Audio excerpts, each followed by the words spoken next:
Bonjour, bienvenue dans votre itinéraire culture. Ce soir, nous allons vous parler du festival Images de Justice, un festival du film documentaire qui se déroule en ce moment sur la métropole rennaise.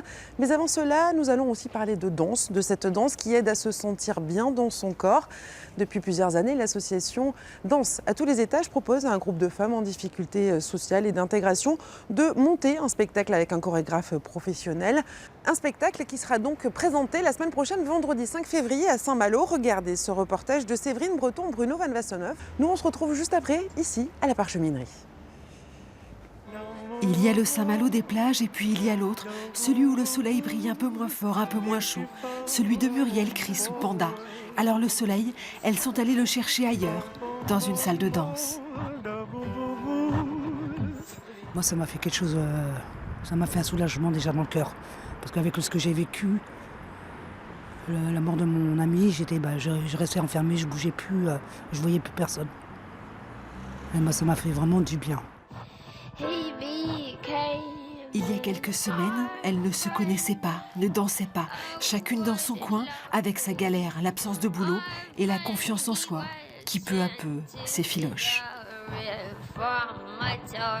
C'est vrai que quand Séverine nous demande de nous présenter en solo ou en binôme pour une prestation, au départ, je ne faisais pas. Je restais assise là, je ne bougeais pas.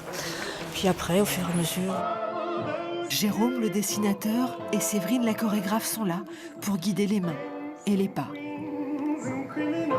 Entre elles, elles se félicitent beaucoup, en fait.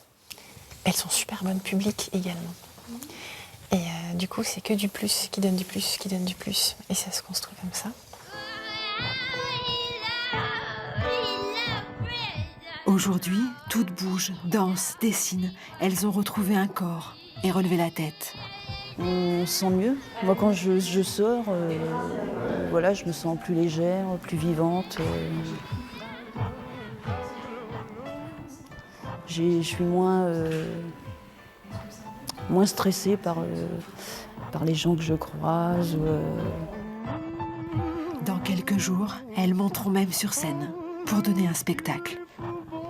C'est aussi un moyen de valoriser leur travail et de montrer ce qu'elles sont capables de faire, puisque c'est une évidence, elles ont des choses à montrer. C'est extraordinaire. C'est un truc, je ne peux pas vous dire comment c'est tellement, ça fait quelque chose en cœur à tout le monde. Elles sont entrées dans la danse avec leurs peines, leurs blessures. Chaque nouveau pas de cette danse leur redonne joie, fierté et goût de vivre. Bonjour, Marianne Bressy. Vous êtes la directrice artistique de ce festival Images de Justice, un festival organisé par l'association Comptoir du Doc. C'est donc un festival de cinéma documentaire qui porte sur les questions de justice. Quelle était l'envie de départ, en fait, l'idée de départ de ce festival ? Premièrement, c'était évidemment de croiser un regard de cinéastes et de professionnels de la justice, puisque le jury est composé à part égale de cinéastes et de professionnels de la justice, et qu'on invite aussi les professionnels de la justice à encadrer les débats qui suivent les projections avec les réalisateurs. Donc c'est croiser ces deux regards-là, puisque des réalisateurs ont filmé la justice, et du coup, c'est intéressant que la justice puisse leur répondre au moins en public.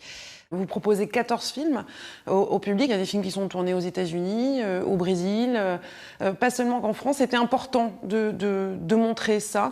Ce qui est important, c'est qu'on puisse comprendre que la justice est appliquée différemment en fonction du pays où on se trouve et que, a priori, on pourrait se demander si le milieu culturel n'induit pas des lois différentes les uns des autres. On ne traite pas du tout la justice des mineurs de la même façon aux États-Unis qu'en France. Ça, c'est un des films qui le montre, mais vraiment de manière complètement, radicalement opposée. Je pense que le fait qu'ils aient la peine de mort nous pas, voilà. Le cinéma, du coup, il montre ça. C'est-à-dire, comme c'est un regard subjectif, forcément, chaque réalisateur s'est emparé de son sujet sur la justice et nous le montre et du coup nous apprend à regarder les choses différemment et à comprendre un peu comment nous, êtres humains, on peut être aussi différents.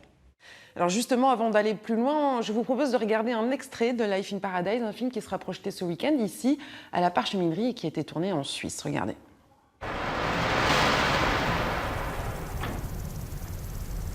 Ja, das ist ein kleines Erdbeben hat das ausgewirkt. Das ist ganz schlimm. Ich vergesse das nie mehr, der 6. Dezember. Und einfach, dass man mit den Leuten, die da zu Heimat haben und da aufgewachsen sind, dass man mit denen so umgehen kann, dass man muss über die Medien das erfahren. dass man vielleicht 40 bis 50 Fremde da neben einem miteinander leben muss. You know, this is not a normal house here. Everyone has to go home.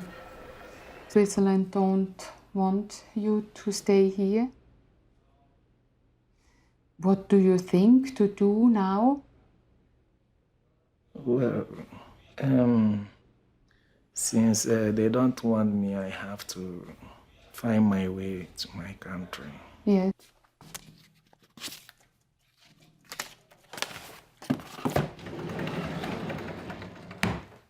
Marianne, ce film Life in Paradise, il parle des migrants, il parle des clandestins. Cette thématique des migrants est particulièrement présente. Ça a été un choix pour vous?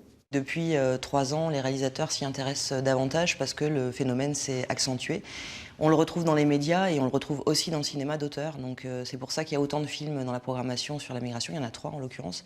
Et Life in Paradise est un film magnifique. Un rire jaune sur les pratiques suisses. Alors, la projection sera suivie d'un débat avec 2 personnes de la CIMAD. La CIMAD, c'est cette association militante qui défend les droits des migrants et que vous avez invité. Je pense que le festival est assez militant dans les choix de films qu'il propose. La CIMAD nous encadre depuis longtemps en fait sur les débats. J'avais envie de leur laisser un peu plus de place, un peu plus de choix et de temps pour présenter aussi leur travail au grand public qui le connaît assez peu. Merci Marianne Bressy. Cet itinéraire culture est terminé. Vous l'avez donc compris, Images de justice, c'est à Rennes, en particulier à la Parcheminerie, ici jusqu'à dimanche. Bonne soirée.